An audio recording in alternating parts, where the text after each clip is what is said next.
All right, let's wrap up here by talking about the war on drugs on the Mexican side of the border. Be sure that you check out the previous video because that talks about the US war on drugs.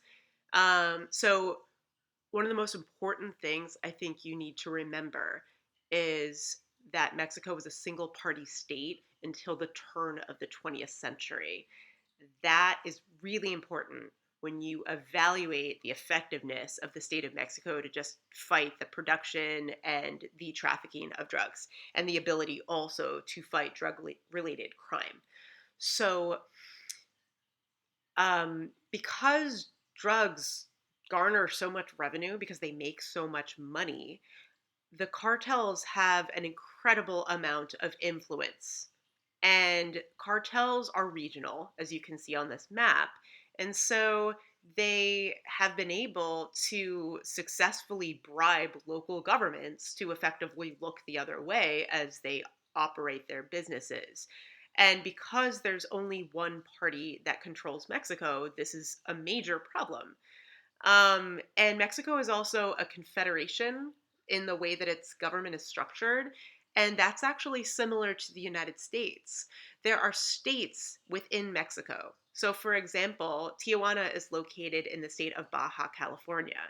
And so that means that there is more state and local authority than there might be in a country than, let's say, France, which has a unitary government. The entire country can make a policy.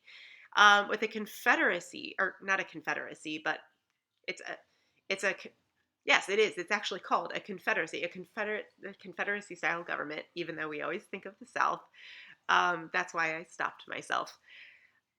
That can be really ineffective when dealing with a problem that is national and even global, a problem like drug trafficking. And so that's why it's really, really tricky here.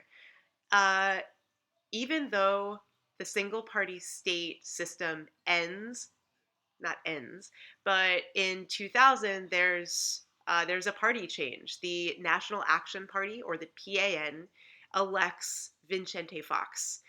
And even then, there is not a dramatic shift in the way that the state of Mexico tries to fight its own version of the war on drugs. And what we're going to see is that, oh, and by the way, I forgot to tell you that DTO stands for Drug Trafficking Organization, in case you were taking notes and confused. So ultimately, even when this new party takes over, the sh- the change in policy is an escalation of military force against drug trafficking organizations, and that causes the drug traffic organizations to get even more violent. They retaliate against the Mexican government. And because it is so easy to procure guns, because we talked about this in the previous video, that that drugs are flowing across the US Mexico border northward, but guns are going in the opposite direction. And so the easy accessibility of firearms is only making this problem worse. And that, my friends, is all related to migration because of the escalation of drug related crime.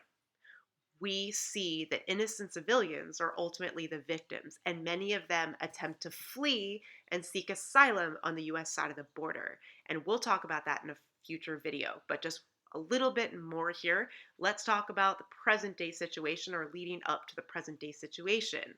In the year 2006, we have a new Mexican president, Felipe Calderon, and he attempts to double down, or in his way, double down on the war on drugs.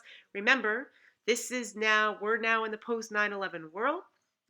So this is also intertwined with the war on terror. So what we see again is an escalation of a military approach toward the war on drugs. In the previous video, I postulated this question about how much the war on drugs deals with it in terms of a public health issue, and how much of it deals with it in terms of a criminal justice issue. And so let's think about that theme as we're finishing this video up here. And so this is a very detailed slide. I don't really feel the need to reiterate all of this content, but let's make sure that we've defined some of these terms when you're taking your notes.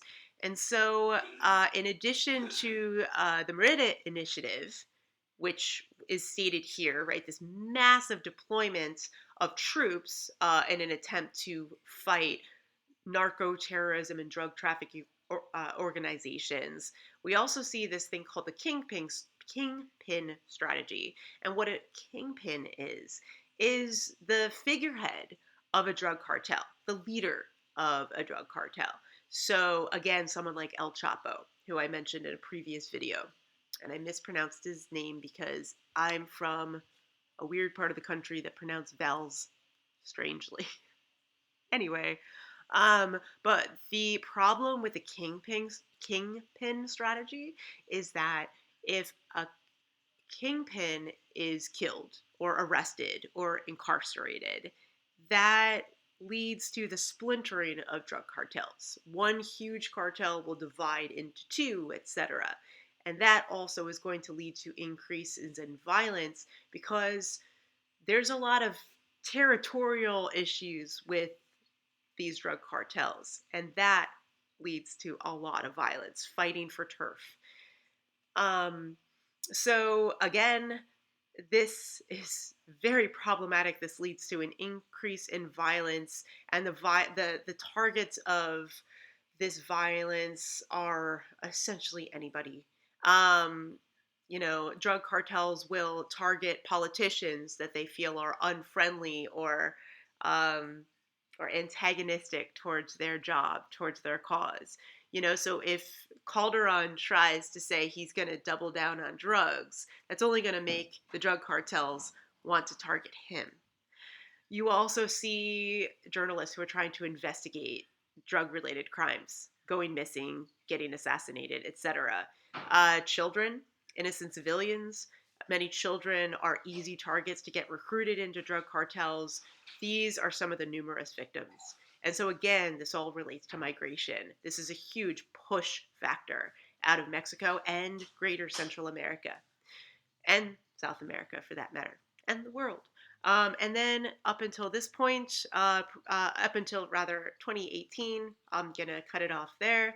And forgive me, I don't speak Spanish, you guys. President Enrique Peña Nieto, his strategy really has been the same as what we saw before. So we're only seeing the war on drugs on both sides of the border get worse. And because of the escalation in violence, there's an escalation of risk. So that is driving up the cost of drugs. It's also driving up the cost to continue to fight this war on drugs. So if you look at pie charts of the US Department of Defense or the Department of Homeland Security's budget over the years, you will see it skyrocket. And that is not only tied to the global war on terror in the Middle East, that is also tied to this. Okay, so I already gave you some hints about the links between drug trafficking and migration. So let's stop here. Thanks for listening.